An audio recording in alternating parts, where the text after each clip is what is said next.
గౌరవనీయులైన రాష్ట్ర ముఖ్యమంత్రి వర్యులు శ్రీ రేవంత్ రెడ్డి గారికి, అట్లాగే గద్దరన్న ఫౌండేషన్ పెట్టి ఫౌండేషన్ ద్వారా గద్దరన్న ఆలోచనలు ముందు తీసుకొని పోవాలని ప్రయత్నం చేస్తున్నటువంటి వారి తనయుడు సూర్యం గారికి, తల్లి గారికి, గద్దరన్న శ్రీమతి గారికి, అట్లాగే వెన్నెలమ్మ గారికి, కుటుంబ సభ్యులందరికీ, అట్లాగే ఈ కార్యక్రమాన్ని సాంస్కృతిక శాఖ ద్వారా దగ్గరుండి ఏర్పాట్లు చూసినటువంటి మంత్రివర్యులు జూపల్లి కృష్ణారావు గారికి, మరో సోదరుడు మిత్రులు మంత్రివర్యులు పొన్నం ప్రభాకర్ గారికి, నాతోటి శాసనసభ్యులు కామ్రేడ్ కోనంనేని సాంబశివరావు గారికి, వేదిక మీద ఉన్నటువంటి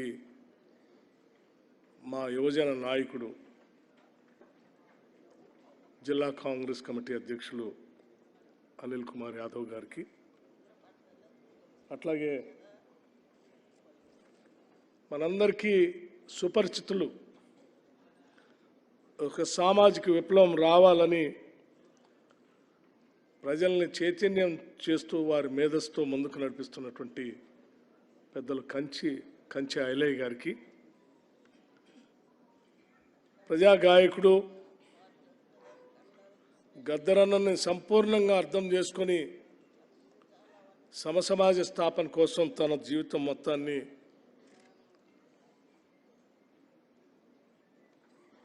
పాటల రూపంలో బయటికి తీసుకొస్తున్నటువంటి జయరాజ్ గారు, అట్లాగే మనందరికీ తెలిసినటువంటి పెద్దలు గద్దర్ గారితో అనేక దశాబ్దాలుగా సామాజిక న్యాయం కోసం పోరాటం చేస్తున్నటువంటి జేబీ రాజు గారు, ఇంకా సరే ఇప్పుడే గద్దరన్న పాటల్ని వినిపించినటువంటి విప్లవకారుడు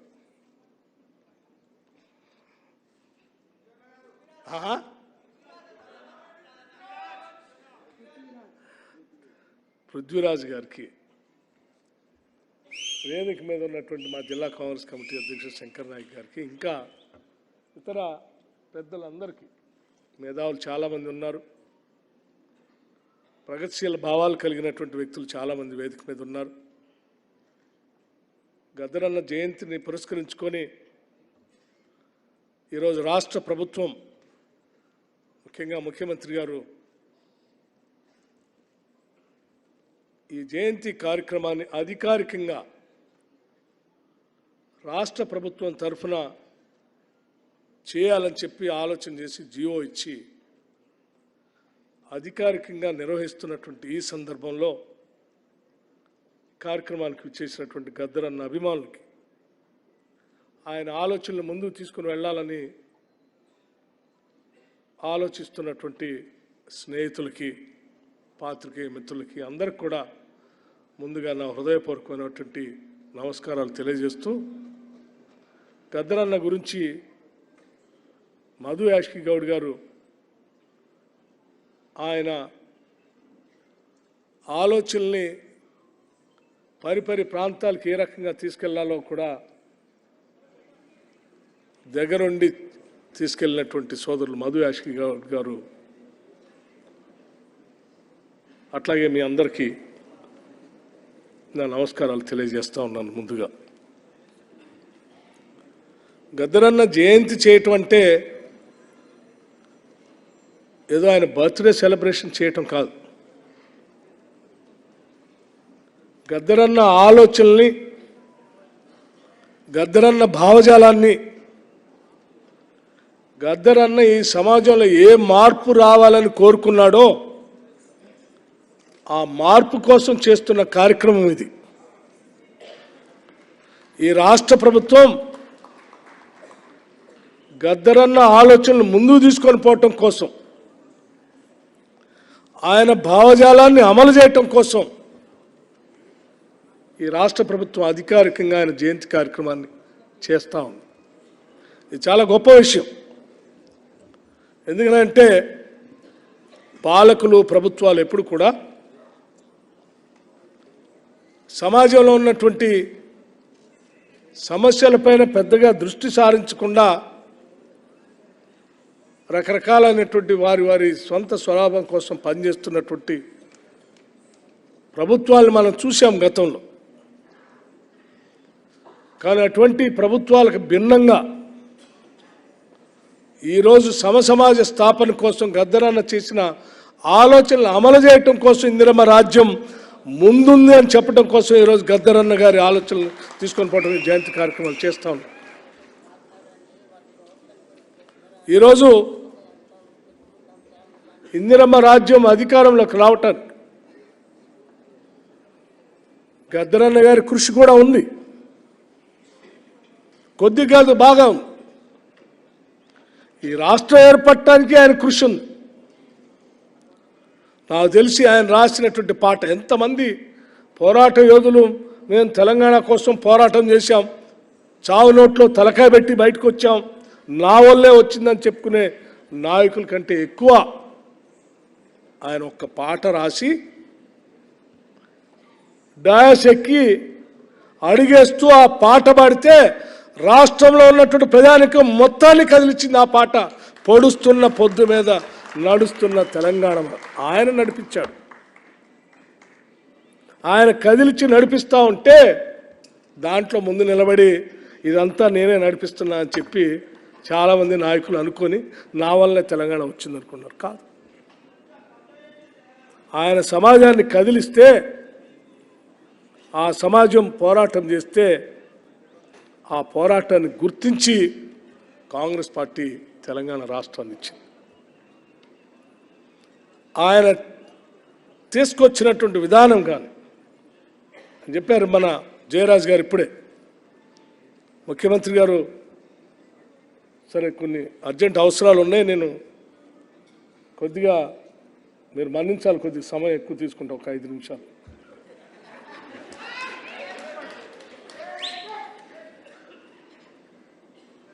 వారు తెలంగాణ కోసం పాదయాత్ర చేశారు.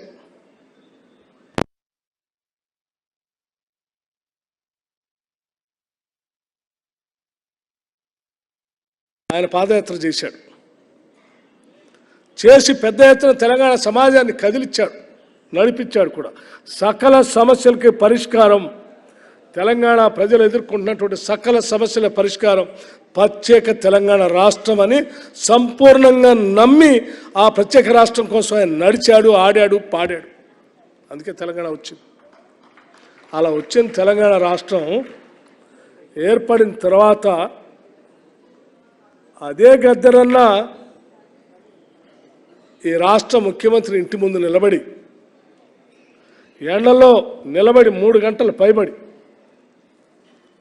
అపాయింట్మెంట్ కావాలా, సమస్యలు చెప్తా అంటే గేట్లు తెరుచుకోలేదనంటే ఇప్పుడు ఉన్నటువంటి ముఖ్యమంత్రి ఇందిరమ్మ రాజ్యం ఆ గేట్లను బద్దలు కొట్టింది. గడిలు బద్దలు కొట్టి ఇది ప్రజాభవన్ అని చెప్పేసింది. ఇది ప్రజల కోసం ఏర్పాటు చేసిన ప్రజాభవన్ అని చెప్పి దానికి జ్యోతిరావు పూలే అని నామకరణం చేసి రాష్ట్రంలో ఉన్నటువంటి ప్రజలందరూ ఇక్కడ రావచ్చు, ప్రజావాణి ఏర్పాటు చేశాం, మీ దరఖాస్తులు ఇవ్వచ్చు, మీ సమస్యలు చెప్పుకోవచ్చు, ప్రభుత్వం సానుకూలంగా స్పందించడమే కాదు ఆ సమస్యల పరిష్కారం చేస్తామని కూడా స్పష్టంగా చేసి ఆ గేట్లు బద్దలు కొట్టి వాళ్ళ ప్రజలకు అంకితం చేసి తలుపులు బార్లా తెరిచి ఉంచాం. ఇది గద్దరన్న గారి గుర్తు చేసుకుంటూ మాట్లాడేటువంటి అంశం.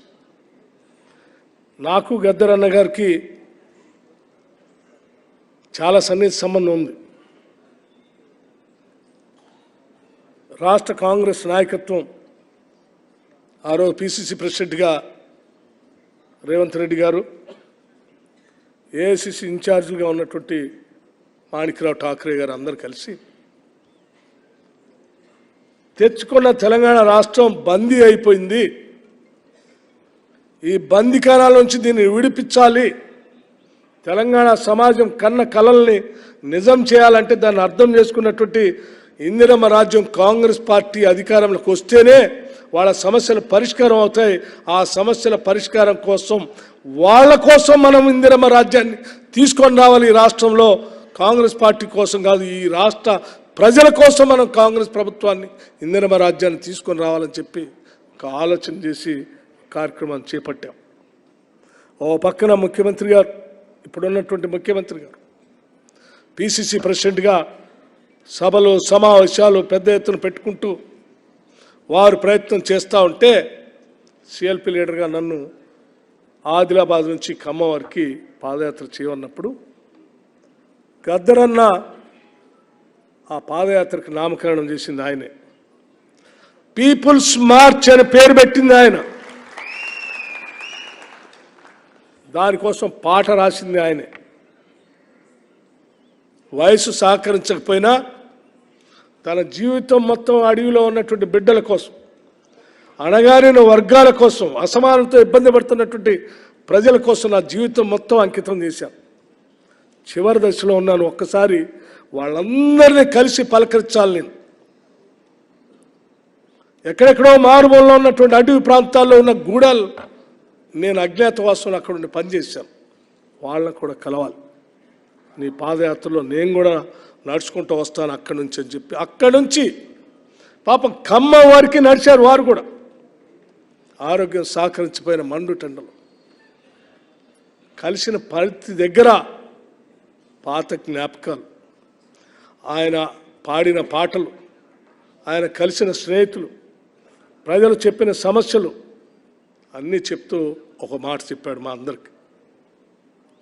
ఆనాటి కాంగ్రెస్ ప్రభుత్వాలు తెలంగాణ రాష్ట్రంలో ఉన్నటువంటి ప్రజల సమస్యలు పరిష్కారం చేయాలంటే చర్చల కోసం నక్సలైట్లను చర్చలకు పిలిస్తే ఆ చర్చల్లో అందరు చెప్పింది ఒకటే, భూమి సమస్య చెప్పారు. ఆనాడు గద్దరన్నే దగ్గరుండి వారికి వీరికి చర్చల సందర్భంగా కూర్చొని మాట్లాడి అజెండా తయారు చేశారు. ఆ అజెండాని రేపు ఇందిరమ్మ రాజ్యం వస్తే మీరు పంచినటువంటి ప్రభుత్వ భూములు ఈ రాష్ట్రంలో ఉన్నటువంటి లక్షలాది మంది నిరుపేద ప్రజలకి కొన్ని లక్షల ఎకరాలు ఆనాటి ప్రభుత్వాలు పంపిణీ చేశాయి. ఇప్పుడు ఉన్నటువంటి ప్రభుత్వం ఆ భూముల్ని ఎనిక్కి లాక్కొని అన్యాయంగా అమాయకులైనటువంటి ప్రజలకు భూమి లేకుండా చేస్తూ ఉన్నాయి. తిరిగి ఆ భూములన్నింటినీ కూడా ప్రజలకి అందించే కార్యక్రమాన్ని చేయండి మీ ప్రభుత్వం రాగానే అని చెప్పి ఆయన ప్రతిదేర మా అందరూ చెప్పాడు. అందుకే మా ప్రభుత్వం ఇందిరమ్మ రాజ్యం రాగానే మా ప్రభుత్వంలో ఉన్నటువంటి మంత్రిమండలి మొత్తం ముఖ్యమంత్రి గారి నాయకత్వంలో తప్పనిసరిగా పేద ప్రజల కోసం ఆనాటి కాంగ్రెస్ ప్రభుత్వాలు కానీ తెలుగుదేశం ప్రభుత్వం కానీ ఇతర ఏ ప్రభుత్వాలైనా పంపిణీ చేసినటువంటి భూములన్నీ కూడా ధరణి పేరు మీద ఇప్పుడున్నటువంటి ప్రభుత్వం అన్యాయంగా అక్రమంగా లాక్కుంటే వాటిని సరిచేయాలంటే ఈ ధరణి అనేటువంటి మహాభూతాన్ని పక్కగా పెడితే తప్ప వాళ్ళకి న్యాయం చేయలేమనేటువంటి ఆలోచనతోనే రాష్ట్ర మంత్రిమండలి మొట్టమొదటి సమావేశంలోనే ఈ ధరణి పైన నిర్ణయం తీసుకుంది. దానికి ఒక ప్రత్యేకమైన కమిటీని వేశారు. ఆ కమిటీ ద్వారా ఈ రాష్ట్రంలో పేదలకి, బడుగు బలహీన వర్గాలకి అనేక దశాబ్దాలుగా ఉద్యమాల ద్వారా వచ్చిన హక్కుల ద్వారా చట్టాలుగా ఏర్పడి ఆ చట్టాల ద్వారా వచ్చిన భూముల్ని కాపాడటం కోసం ఈరోజు ధరణిని ఆ సాఫ్ట్వేర్ని పక్కన పెట్టి సరిచేసి ఆ ప్రజలందరికీ న్యాయం చేయాలన్నటువంటి ఆలోచనతో ఈరోజు రాష్ట్ర ప్రభుత్వం ముందుకు పోతుందని కూడా చాలా స్పష్టంగా చెప్తా ఉన్నాం. ఏ తెలంగాణలో అయితే కొన్ని దశాబ్దాల పాటు భూ పోరాటం జరిగిందో ఆ భూ పోరాటాల ద్వారా వచ్చినటువంటి తెలంగాణ టెనెన్సీ యాక్ట్ దగ్గర నుంచి మొదలు పెడితే, భూ సంస్కరణ దగ్గర నుంచి మొదలు పెడితే ఆ హక్కులు చట్టాల ద్వారా వచ్చినటువంటి భూమిపైన హక్కులు పొందిన అనేక కొన్ని వేల లక్షల మంది బడుగు బలహీన వర్గాల ప్రజల హక్కుల్ని కాపాడటమే ఈ రాష్ట్ర ప్రభుత్వం యొక్క ప్రధాన ఉద్దేశం ధ్యేయంగా పెట్టుకునే ఈరోజు ధరణిపై నిర్ణయం చేసింది.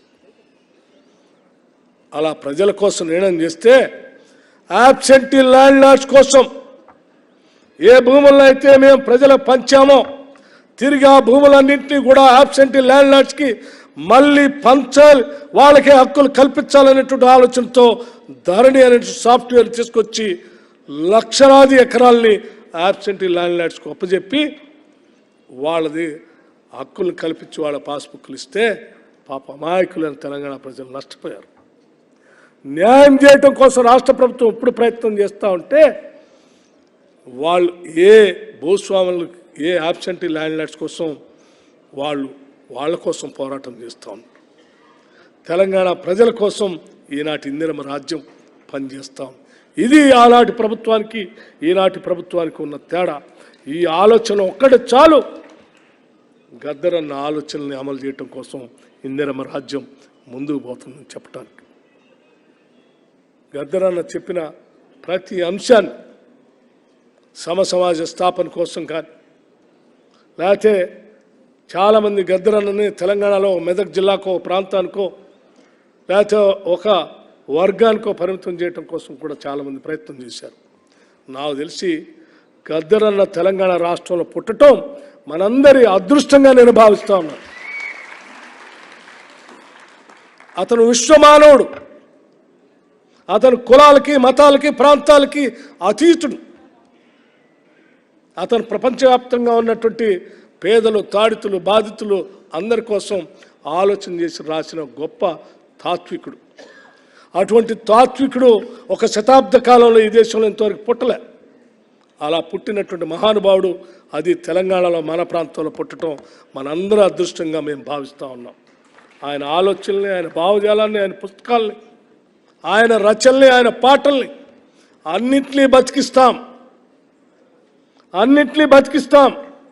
ఇవాళ గద్దరన్న భౌతికంగా మనందరి మధ్య లేకపోవచ్చు, కానీ ఆయన పాడిన ప్రతి పాట, ఆయన రాసిన ప్రతి పాట చిరస్థాయిగా ఉండేటట్టుగా అందరం ప్రయత్నం చేద్దాం. ఒక పక్కన ఫౌండేషన్ ప్రయత్నం చేస్తుంది, ఇంకో పక్కన ప్రభుత్వ పరంగా మేము కూడా వాటిని బతికించడానికి కావాల్సిన సహాయ సహకారాలు అన్నిటి కూడా సంపూర్ణంగా అందించడానికి సిద్ధంగా ఉన్నాం. చాలా విషయాలు గద్దరన్న గారి గురించి కానీ ఆయన ఆలోచనలను ముందుకు తీసుకొని పోవటం కోసం కానీ ఈరోజు అతి తక్కువ సమయంలో ఈరోజు ఆయన జయంతి కార్యక్రమాన్ని ఏర్పాటు చేశాం. కానీ ఆయన సంబంధించినటువంటి మనుషులు దేశవ్యాప్తంగా అనేక రాష్ట్రాల్లో ప్రపంచవ్యాప్తంగా కూడా ఉన్నారు. వాళ్ళందరికీ కూడా కొద్ది రోజుల తర్వాత ఫౌండేషన్ తరఫునో ప్రభుత్వం తరఫునో ఒక మంచి కార్యక్రమాలను ఏర్పాటు చేసి దాంట్లో వాళ్ళందరినీ ఇన్వాల్వ్ చేసే కార్యక్రమం కూడా చేయాలని కూడా మేమందరం ఆలోచన చేస్తాం. దానికి సంబంధించి మంచి ఆలోచన చేస్తున్నటువంటి ముఖ్యమంత్రి గారు వారే మనసు విప్పి మీ అందరితో మాట్లాడతారు. అట్లాగే ఈరోజు అనేక ప్రాంతాల్లో ఉన్నటువంటి పేదలకు సంబంధించిన ఇళ్ల స్థలాల గురించి కూడా ఆయన అడుగడుగున చెప్పినటువంటి మాటని మేము గుర్తుపెట్టుకున్నాం.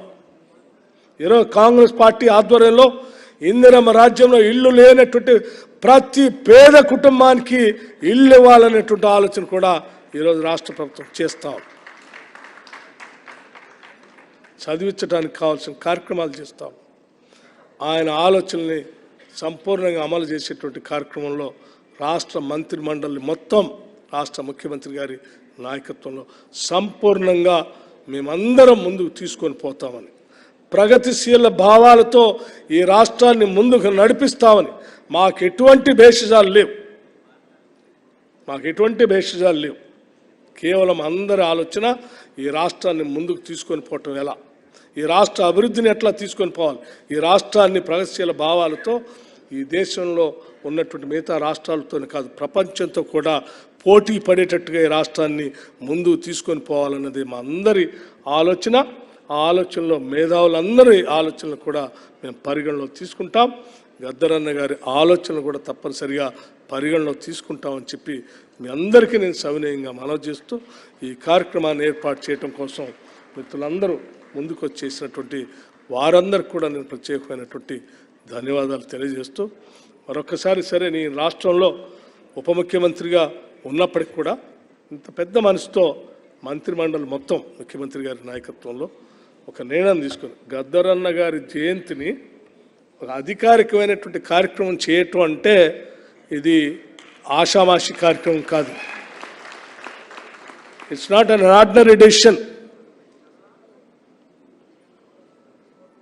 ఎందుకనంటే ఒకప్పుడు ఆయన ఉన్నటువంటి ఆర్గనైజేషన్ బ్యాన్ చేసినటువంటి పరిస్థితి, ఆయన ఆలోచనలు బ్యాన్ చేసినటువంటి పరిస్థితి.